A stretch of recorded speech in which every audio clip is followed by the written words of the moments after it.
The Deion Sanders transfer portal extravaganza continues on, and it seems like there's more coming too. You are Locked On Buffs, your daily podcast on the Colorado Buffaloes. Part of the Locked On Podcast Network, your team every day.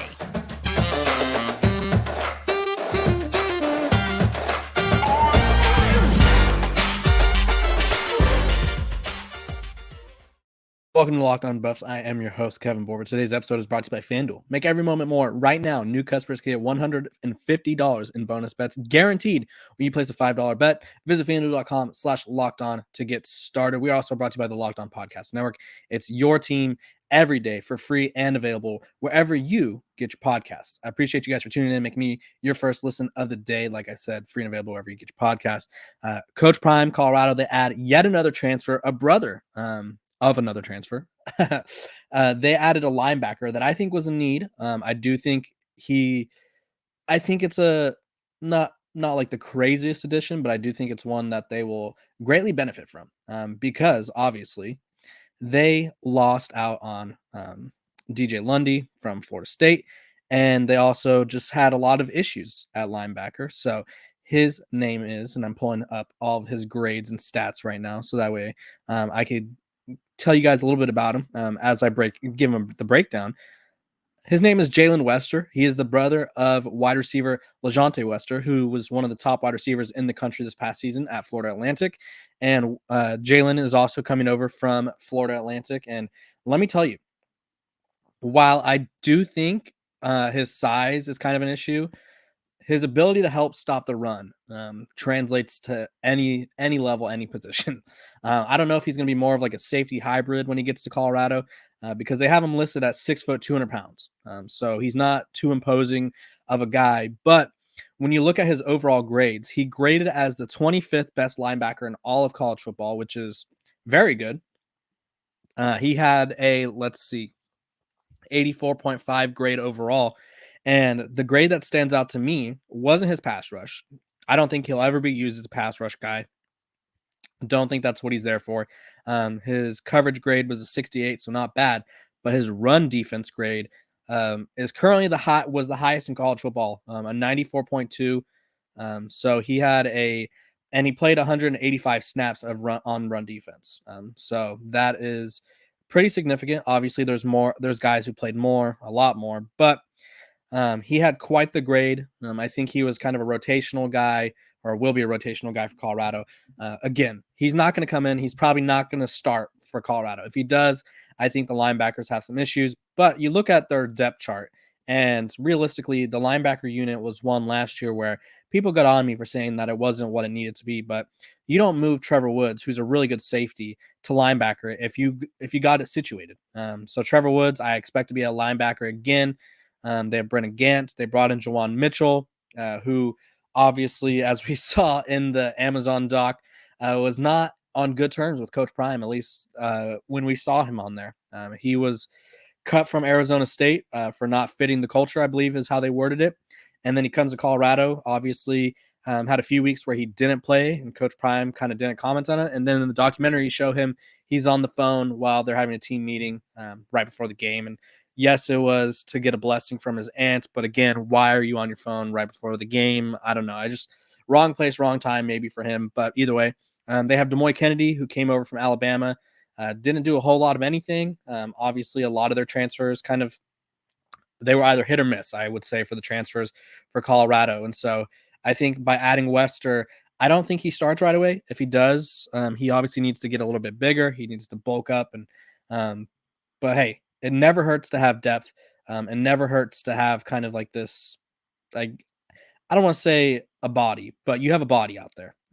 He's the only linebacker they've brought in. So, and him and Keaton Wade. So you bring in Keaton Wade from Kentucky, you bring in Wester from Florida Atlantic. I expect Wade to start. I expect Wester to kind of be probably a rotational guy, special teams guy, but it's still a big addition because one, it's another guy who could help slow down the run in the Big 12.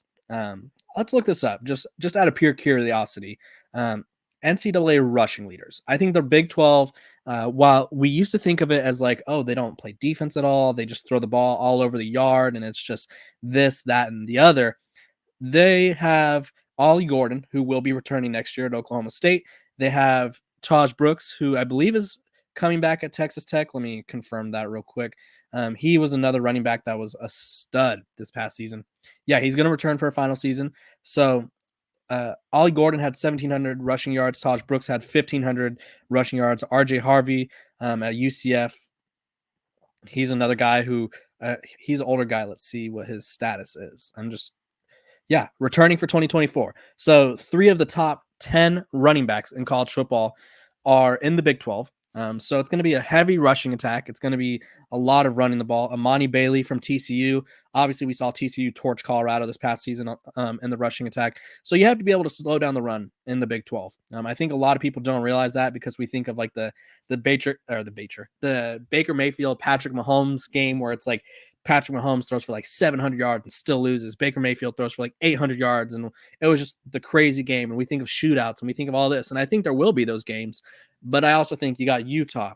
I don't know where Arizona is going to be. I assume they're going to run the ball. We're going to figure out what their roster situation is. But you got Utah.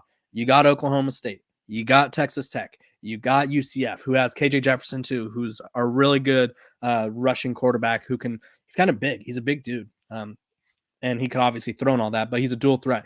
You have a lot of rushing attacks in the Big 12 that you need to slow down. And I think bringing in Wester doesn't hurt. It certainly helps add depth. Certainly, if someone's struggling, you can throw him out there for a few plays. Don't know how often he's going to be able to contribute, but he did have quite the grade for the FAU Owls. And it's one of those things where it's like you're not getting totally like, I don't want to say, how do I say this? You're not really getting like a guy who's coming in to be the best linebacker in the country, but you're getting a guy who comes in and will be very productive or will at least play a role. And while that doesn't seem like the most exciting thing, I'm not going to lie to you. Like I'm not really selling the the transfer here. But again, Colorado lacked depth. They lacked a lot of depth last season. He played in 11 games for the Owls this year. Started the last 1, 2, 3, 4, 5. So he ended the season as a starter. It's still experience. It's still college football FBS experience. And I think that's overlooked, especially when you think of Colorado. I think a lot of people get excited about, oh, this guy's coming from this school. Oh, this guy's coming from Alabama. This guy's coming from LSU. This guy was a former 5-star recruit.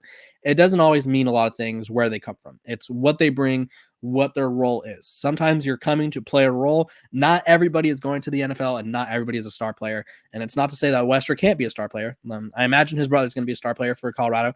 It's not to say that he can't be a star player, but his size and kind of what Colorado needs, I don't know if that's what his role will be. But again, he's going to make an impact for Colorado, whether it's on special teams, defense. He's going to make an impact. So another great addition of Colorado. And when I come back, I'm going to talk about players that they should be targeting from the 3 schools that are currently being affected by the transfer portal. So Arizona, Alabama, and Washington. But first, a word from our sponsors over at eBay Motors. Passion, drive, and patience. It's what brings home the winning trophy, and it's also what keeps your ride or die alive. eBay Motors has everything you need to maintain your vehicle and level it up to peak performance. From superchargers, roof racks, exhaust kits, LED headlights, and more. Whether you're into speed, power, or style, eBay Motors has got you covered. Excuse me. With over 122 million parts for your number one ride or die, you'll always find exactly what you're looking for. And with eBay Guaranteed Fit, your part is guaranteed to fit your ride every time or your money back. Because with eBay Motors, you're burning rubber, not cash. With all the parts you need at the prices you want, it's easy to turn your car into the MVP and bring home that win. Keep your ride or die alive at ebaymotors.com. Eligible items only. Exclusions apply. eBay Guaranteed Fit only available to U.S. customers. This episode of Locked on Buffs is also brought to you by our sponsors over at LinkedIn. At the start of the new year, every small business owner is asking themselves the same question. What's the one move that I can make that'll take my business to the next level in 2024? LinkedIn Jobs knows that your success all depends on the team that you surround yourself with. That's why LinkedIn Jobs has created the tools to help find the right professionals for your team faster and for free. LinkedIn isn't just another job board. LinkedIn has a vast network of more than 1 billion professionals, which makes it the best place to hire. Hiring is easy when you have that many quality candidates. So easy, in fact, that 86% of small businesses get a qualified candidate within 24 hours. It's why small businesses rate LinkedIn jobs number one in delivering quality hires for its leading competitors. LinkedIn also knows what small businesses are. They also know that they're wearing so many hats and might not have the time or resources to hire. Thankfully, with LinkedIn, the process is intuitive, quick, and easy. Post your job for free at linkedin.com/lockedon. Again, that's linkedin.com/LOCKEDON, Locked On College. Post your job for free at linkedin.com/lockedoncollege. Again, sorry, that's linkedin.com/lockedoncollege. Post your job for free. Terms and conditions apply. Welcome back to Locked On Buffs. I appreciate you guys for tuning in, making me your first listen of the day. We're free and available wherever you guys get your podcast. So make sure to like, subscribe, follow, give me those 5 stars, whatever it may be. I appreciate your support. Let's dive right in. Washington, Arizona, and Alabama. They obviously are all the biggest stories in college football right now because Nick Saban retires, Kalen DeBoer leaves Washington to go to Alabama, and then Jedd Fisch leaves Arizona to go to Washington. So those 3 schools, their players all have a 30-day threshold. Alabama started last week. Washington started whenever Kalen DeBoer left, and Arizona started in the past couple of days. They all have a 30-day threshold to enter the transfer portal and move around. They are the only players that can actively enter the portal, unless you're a grad transfer. And even then, the portal is closed to other guys around the country. So there's a lot of names in the portal, and there's a few that Coach Prime, I think, should be hitting up and trying to get in buff uniform. And he talked to Robert Griffin III in an interview the other day, and it was kind of like one of those things where you look at it and it's like, okay, interesting. Robert Griffin III just talked about how he should go coach for the Dallas Cowboys, and now he's talking about how all the impact he has at college football level. It's like, pick a lane, Robert. What are we doing? Just kidding. Robert's a great guy. I met him in passing one time and seemed really nice. But one thing to note is Arizona, Washington, and Alabama transfers are reportedly reaching out to Coach Prime. So what he's kind of made it seem like. So I looked at the portal and I was like, okay, what guys should they go get? What guys stand out as someone who could help this Colorado team be better right away? First one that stands out is Raymond Puidio, I believe is how you say it. He's an Arizona lineman transfer. He's interesting because he chose Arizona over Alabama the first time. He's a guy who played a lot of quality snaps for Arizona. I'm on his stats page right now. He played in 6 games this past season for Arizona.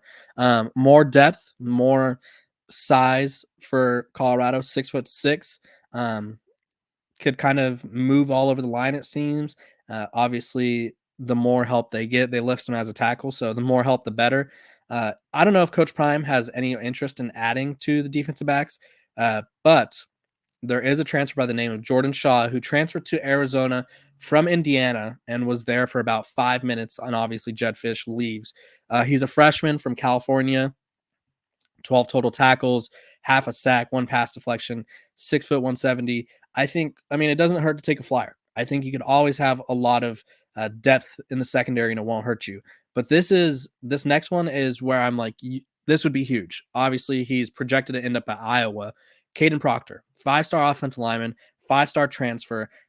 He was a huge get for Alabama. Started for them this past season. Had some ups and downs, but I think, again, you add him to Colorado's offense line, this offense line's cooking. And this offense line already has 6 new additions, 7 if you're counting Tyler Brown. It doesn't hurt to have more experience. I'm just putting that out there. They brought in a lot of offense linemen last year, and they fizzled out. Injuries happen. Caden Proctor is very experienced, and you'd get him for a couple of years. This is another one that I don't know how it would work out. Obviously, it's one of those things. He's a 4-star quarterback. He just committed to Arizona, was a part of the Elite 11, played really well in the All-American Bowl. His name's DeMond Williams, number 257 overall recruit in the country, 16th quarterback in the country, number 4 player in the state of Arizona, had offers from Arizona, Ole Miss, Auburn, Arkansas. Everyone you can imagine offered this kid, right? He commits to Arizona, and then obviously Jedd Fisch leaves. And so it's like, oh, Arizona, maybe he doesn't want to go there anymore. Maybe he does.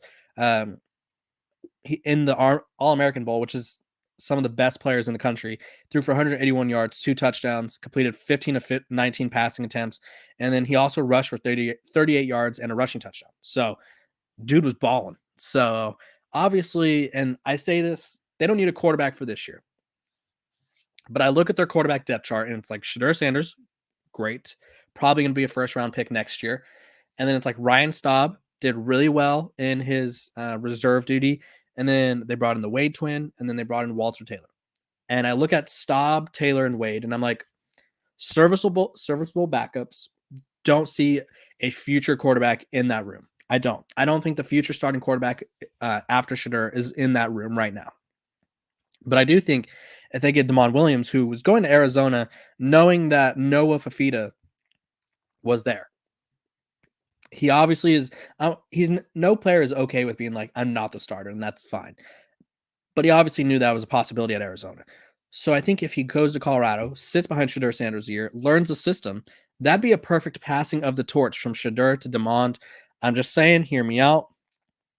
I think that's my favorite one that they should go get. Now, obviously, like I said, it's also worth noting he runs track, so he's a quick fella.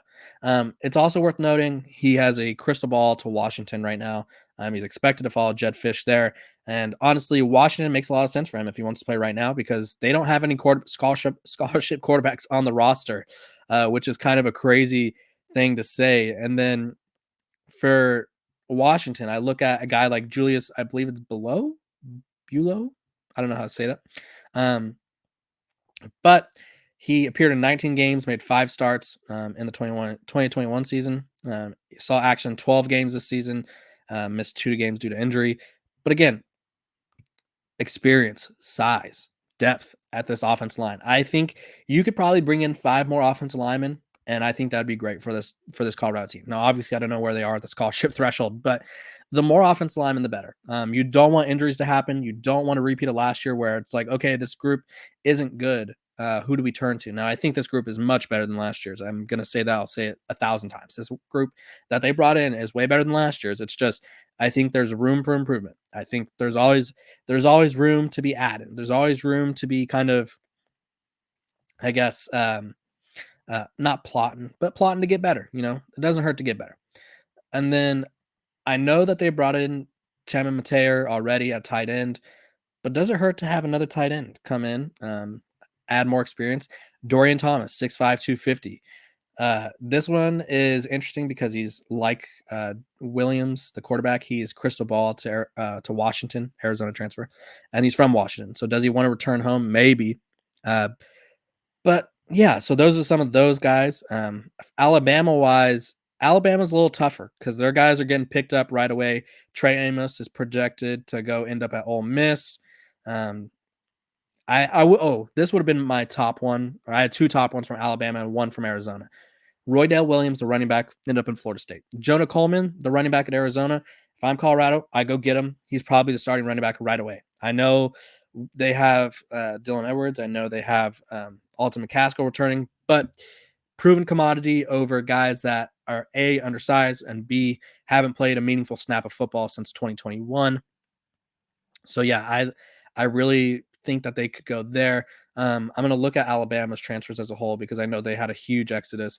But like I said, a lot of their guys are kind of projected to go elsewhere or already ended up elsewhere. So their available guys are Jameer Grimsley, a wide receiver. I think Colorado's stacked at wide receiver. Don't really think they need to bring in another one. I think if they wanted to get more depth, that'd be great. Amari Niblack, tight end, projected to go to Texas. Trey Amos projected to end up at Ole Miss. Caleb Downs, Georgia. Caden Proctor, I think they should give it a go. Iowa, I think Colorado can make the case over Iowa. Now, obviously, he's from Iowa, so that kind of hurts.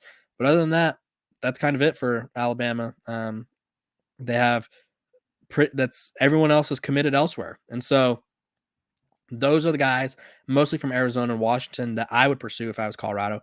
Because, again, it never hurts to have depth, and some of these guys could probably start right away. Realistically, there's guys that are transferring in from Group of 5 schools. You get a guy from a Power 5 who has 20 games of experience, give him the playbook and let him duke it out. And I think that more often than not, the Power 5 guy might win out. But hey, you never know. It never hurts to have depth, and I think it'll be interesting to see where Colorado turns to as kind of this weird portal process opens up and closes, because college football never sleeps, and why should it? It's just the best sport ever. This episode of Locked On Buffs is also brought to you by our sponsors over at FanDuel. With the NFL regular season wrapped up, there's still time to get in on the action with America's #1 sportsbook. Right now, new customers can get $150 in bonus bets guaranteed when you place a $5 bet. That's $150 in bonus bets, win or lose. The app is super easy to use. You could use it on live same-game parlays. You can find bets in the new Explorer tab, or you can make a parlay in the Parlay Hub, which is the best way to find popular parlays and more. So visit FanDuel.com/lockedon and make your first bet a layup. FanDuel is the official partner of the NFL. Welcome back to Locked On Buffs. I appreciate you guys for tuning in, making me your first listen of the day. I love it. My hair is in the process of regrowing. I went to a new barber. He did me right. I liked what he did. Got the hairline's growing back. I appreciate it. So that's just the update on me. But what is the update in Colorado? What do they need? I need my hair to grow back a little bit so it could regain its shape that I desire. But what does Colorado need? To me, there's a few positions that stand out. I'll say 3 positions. One, I kind of alluded to it already. I've talked about it before. Running back. I know. Dylan Edwards has reportedly gained, let's see, it was on Twitter somewhere. Is it true? I don't know. But he's reportedly gained some weight in a good way, which, I mean, he needs to. He was undersized and one of those things where it's like, he needs to get bigger. But I was trying to see I saw a tweet where it was like he gained so many pounds of muscle, which I feel like everybody says that after the season. Can't find it. Dang. Oh, he gained 10 pounds at home and 12 pounds of muscle over the break. So he's looking a little bit bigger. So if that's 22 pounds, let's see what that would put his weight at. I still think he's undersized. I really do.